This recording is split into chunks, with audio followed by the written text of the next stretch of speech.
Il y a quelques jours, OpenAI avait déclenché l'alerte rouge. Vous vous en souvenez peut-être, c'était littéralement le nom du mémo interne que Sam Altman a envoyé à ses équipes début décembre. Et ce qui en ressort, ce sont de nouvelles fonctions dans ChatGPT qui sortent non-stop depuis quelques jours déjà. Et notamment avec le nouveau ChatGPT 5.2, qui est une nouvelle version qui veut rattraper les flops de GPT-5 et GPT 5.1. Eh bien bonjour à tous, très content de vous retrouver pendant cette période de fête et de froid qui s'installe. Restez bien jusqu'à la fin. Car aujourd'hui je vous montre des démos qui vont probablement changer votre façon de voir ce que ces modèles peuvent vraiment faire. Au passage, si ce format vous aide, pensez à vous abonner et à vous inscrire à la newsletter, je vous y envoie un résumé clair de l'actu de lundi à vendredi. Et pour les analyses en temps réel, rejoignez-moi sur x.com. Il y a 3 semaines, Google a lâché Gemini 3 et le monde de l'IA a tremblé. Marc Benioff, le patron de Salesforce, un géant de la tech, a même publiquement annoncé qu'il abandonnait ChatGPT après seulement 2 heures passées avec le nouveau modèle de Google. Sam Altman lui-même avait félicité Google sur les réseaux sociaux. En coulisses, c'était une toute autre histoire. Le PDG d'OpenAI a envoyé un mémo à ses équipes parlant de vent économique contraire et de temps difficiles qui se profilaient. La publicité dans ChatGPT repoussée, les agents shopping et santé en pause. Toutes les ressources ont été redirigées vers un seul objectif, reconquérir la couronne. Et c'est exactement ce que ChatGPT 5.2 tente de faire. Le modèle est sorti le 11 décembre, c'est-à-dire moins de 2 semaines après le fameux code red, donc le code rouge dont je vous parlais. Alors en interne, le projet s'appelait Garlic, que l'on traduit en français par ail. Sam Altman a d'ailleurs teasé la sortie en postant une vidéo de lui cuisinant un plat avec beaucoup d'ail. Subtil, n'est-ce pas? Mais à présent, venons-en aux chiffres, parce que c'est là que ça devient vraiment intéressant. Bon, sur le benchmark ArcAGI 2, qui teste la capacité d'un modèle à apprendre et à généraliser face à des problèmes nouveaux, ChatGPT 5.2 passe de 17% à 52,9%. C'est un bond de 3 fois les performances, qui est assez impressionnant pour être honnête. Pour mettre ça en perspective, c'est probablement la mesure la plus proche que l'on ait d'une véritable intelligence générale. Dans ce benchmark-là, les humains moyens, les humains normaux, scorent autour de 60%. On n'en est donc plus très loin avec les IA. L'équipe Dark Prize a vérifié indépendamment ces résultats. La version pro du modèle atteint même 54,2%. Le plus fou, c'est l'efficacité. Il y a 1 an à peine, atteindre un score de 88% sur ArcAGI 1 coûtait environ 4500$ par tâche. Aujourd'hui, GPT 5.2 Pro fait mieux, 90,5% pour seulement 11$. C'est une amélioration de l'efficacité de 390 fois en seulement 12 mois. Donc oui, j'entends beaucoup de gens me parler d'un plafond de verre dans le monde de l'IA, mais si vous pensiez que l'IA avait atteint un plafond, il suffit de regarder les chiffres. Ces chiffres racontent une histoire très différente. Sur l'EME 2025, une compétition de mathématiques extrêmement difficile, ChatGPT 5.2 a obtenu 100%. Pas 99%, pas presque parfait, mais bel et bien 100%. C'est la toute première fois qu'un modèle d'IA réussit ce score. Gemini 3 Pro, lui, est à 95%. Claude Opus 4.5 est lui à 92,8%. Sur GPQA Diamond, un autre benchmark de science de niveau doctorat, GPT 5.2 atteint 92,4% devant tout le monde. Les benchmarks, c'est une chose, vous le savez bien sûr, mais ce qui compte vraiment, c'est ce que le modèle peut faire dans la vraie vie. Et c'est là que OpenAI a sorti les démos. Un développeur sur internet, du nom de Flavio Adamo, a fait le fameux test des balles rebondissantes sur un hexagone. Vous vous souvenez peut-être de ce test qui a circulé pour tester les capacités de simulation physique des modèles d'IA. Eh bien avec GPT 5.2, on a l'air de passer à un niveau supérieur. On parle maintenant d'un hexagone en 3D avec des éclairages réalistes. Les balles rebondissent les unes sur les autres avec une physique crédible. Quand elles se touchent, elles s'illuminent même brièvement. C'est de la simulation physique générée par du code en un seul prompt. OpenAI a également montré une démo de simulation d'océan. Alors le prompt qu'ils ont utilisé était simple, c'était, je vais citer, créer une application HTML avec des vagues animées réalistes, la possibilité de changer la vitesse du vent, la hauteur des vagues et l'éclairage. Et c'est tout. Alors là vous voyez c'est un prompt assez basique, il n'y a pas du tout de prompt engineering donc on s'attendrait à un résultat un peu fade. Mais le résultat est tout de même stupéfiant. Les vagues réagissent en temps réel aux paramètres. Calme quand on baisse le vent et déchaîné quand on le monte. Tout ça dans un seul fichier HTML généré en une seule requête bien sûr. Autre aspect, la compréhension visuelle qui a aussi fait un bond. Sur les benchmarks de compréhension d'interface utilisateur, le modèle passe de 64% à 86%. Alors dans un tout nouveau test où l'on demande à l'IA d'identifier des composants d'une carte mère, GPT 5.1 identifiait quelques éléments avec des boîtes mal placées. Ici, le nouveau GPT identifie correctement les ports, les puces, la RAM avec un placement précis. Pour l'utilisation de ces modèles en mode computer use, c'est fondamental.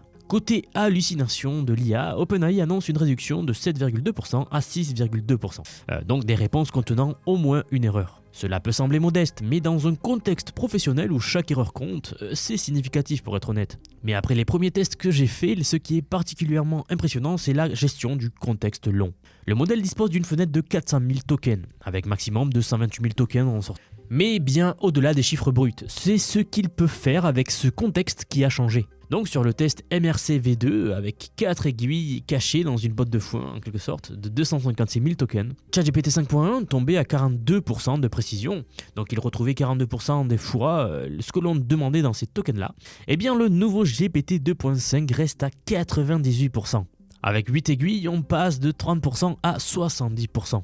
C'est le changement que nous attendons tous, la gestion du long contexte. Pour analyser de longs documents légaux, financiers ou techniques, c'est une révolution. L'utilisation des outils a aussi été massivement améliorée. Donc sur le benchmark TO2 par exemple, pour les cas d'usage télécom en support client. GPT 5.2 atteint 98,7% contre 47% pour la version précédente. Là encore, nous avons un bond hallucinant. Le modèle peut maintenant enchaîner des longues séquences d'appels d'outils sans se perdre. OpenAI a montré l'exemple d'un passager dont le vol Paris-New York a été retardé, qui a raté sa correspondance pour Austin, et dont le bagage a été perdu, et qui en plus avait un besoin d'un siège spécifique pour des raisons médicales. Donc lorsque l'on a fourni ce cas à GPT 5.1, eh bien celui-ci a abandonné après quelques appels d'outils. Mais ici, GPT 5.2 résout le problème de bout en bout. Alors bien sûr, tout n'est pas rose, vous le savez, ce modèle n'est pas parfait, loin de là. D'abord, le modèle est plus cher qu'avant.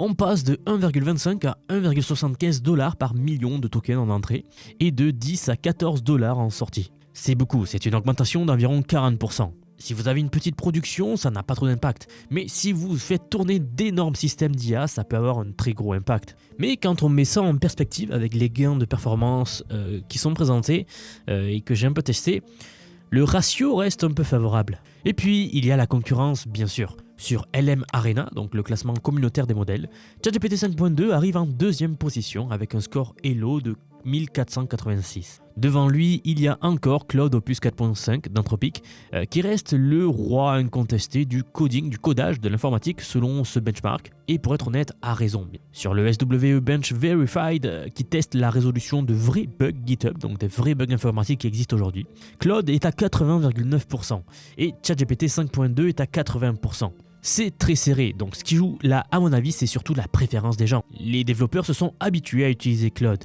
Ce qui est fascinant dans cette course, c'est la vitesse. Gemini 3 sort mi-novembre, Claude Opus 4.5 le 24 novembre, et maintenant GPT 5.2 qui est sorti le 11 décembre. Vous voyez, on parle de modèles frontières, de modèles d'IA de pointe qui se succèdent à quelques semaines d'intervalle.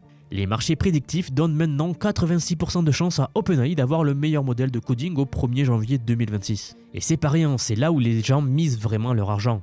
Début décembre, Anthropic était largement en tête sur cette même question-là. Bon, ce qui ressort de tout ça, c'est qu'on n'a pas encore atteint de mur. Les améliorations par pré-entraînement continuent de fonctionner, on le voit. Les gains d'efficacité sont exponentiels. Et les capacités de raisonnement font des bonds que l'on n'anticipait pas forcément. François Chollet, donc le chercheur et créateur du benchmark ArcAGI, maintient que pour atteindre une vraie intelligence générale, l'AGI, il faudra être plus intelligent et pas seulement plus gros.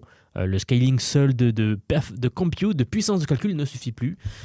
Mais les résultats de GPT 5.2 nous montrent que ces deux approches ne sont peut-être pas incompatibles après tout. Et enfin, OpenAI a également annoncé un mode adulte qui est prévu pour le premier trimestre 2026, avec un système de prédiction d'âge pour appliquer automatiquement des protections de contenu pour les mineurs. Ils nous disent que le modèle a aussi été amélioré sur les conversations sensibles liées à la santé mentale et au bien-être émotionnel. Alors il y a de fortes chances que vous ayez déjà testé ce modèle, mais si vous ne le savez pas, pour les utilisateurs payants de ChatGPT, GPT 5.2 est déjà disponible en 3 versions. Donc il y a la version Instant pour les requêtes rapides, la version Thinking pour le travail complexe et structuré, donc l'IA qui va réfléchir longtemps, et la version Pro pour les problèmes les plus difficiles. Un autre point monumental, c'est la date de coupure des connaissances qui a été mise à jour au 31 août 2025. Donc voilà, un bond significatif par rapport à septembre 2024 qui était la date de coupure des versions précédentes. Ce que l'on voit se dessiner, c'est une bataille épique entre 3 géants. D'un côté Google, avec ses ressources infinies et son intégration dans un écosystème de milliards d'utilisateurs. D'un autre côté Anthropic, avec son focus sur la sécurité et ses performances impressionnantes en coding. Et enfin d'un autre côté, OpenAI qui tente de défendre sa couronne avec une agressivité nouvelle. Je le répète, ils ont tout stoppé pour se concentrer sur ChatGPT. Et on voit les résultats qui arrivent vraiment. Le code Red, le code rouge d'OpenAI fait écho à celui que Google avait déclenché il y a 3 ans. Souvenez-vous quand ChatGPT avait explosé. À l'époque, Google avait pris un retard monumental avec Bard.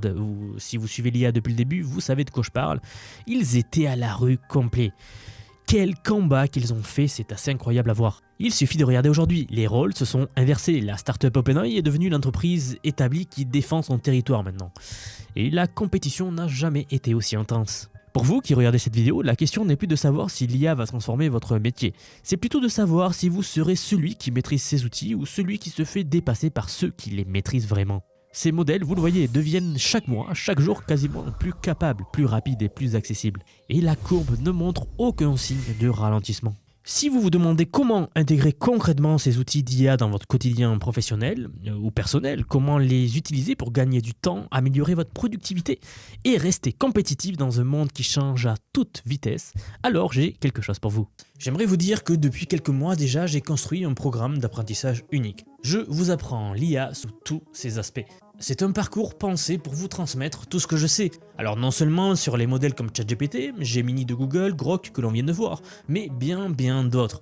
Je vous montre surtout en fait la manière de les intégrer concrètement dans votre vie, dans votre travail, dans vos projets. Et ce, que vous soyez salarié, indépendant, entrepreneur ou même à la retraite. Nous avons beaucoup de retraités dans la communauté. J'ai récemment sorti la plus grosse mise à jour à ce jour de la formation. Ça fait un petit moment que j'en parlais, mais ça y est, elle est là, elle est en ligne. Donc un module entièrement dédié à l'automatisation par IA. Autrement dit, la création des agents IA, des espèces de salariés virtuels qui vont travailler pour vous et tout faire pour vous. En somme, vous faire gagner des heures et des heures et des heures. Vous êtes déjà plus de 4500 personnes à avoir rejoint ce programme, donc nous approchons des 5000, merci pour le soutien. Et enfin, sachez qu'il n'y a pas besoin d'être développeur, pas besoin d'avoir un profil technique, je vous prends par la main, et pas à pas avec des leçons vidéo claires, des cas pratiques concrets, on voit tout ce qui touche à l'IA. Dernier point mais pas des moindres, si vous nous rejoignez aujourd'hui, vous aurez accès à toutes les évolutions du futur sans surcoût, accès illimité à vie à tout ce que je veux vous apprendre. Donc aujourd'hui c'est un paiement unique, ce n'est pas un paiement mensuel, c'est juste un paiement unique et vous aurez accès à vie à toutes les mises à jour que je vais faire en permanence et que je fais en ce moment même. Si cela vous intéresse, vous avez les liens en dessous de la vidéo, donc soit en description, soit en commentaire épinglé pour nous rejoindre. Dans tous les cas, moi je serai très heureux de vous accueillir dans le programme. Si vous êtes encore là, merci d'avoir regardé jusqu'au bout et je vous dis à très vite pour la prochaine vidéo.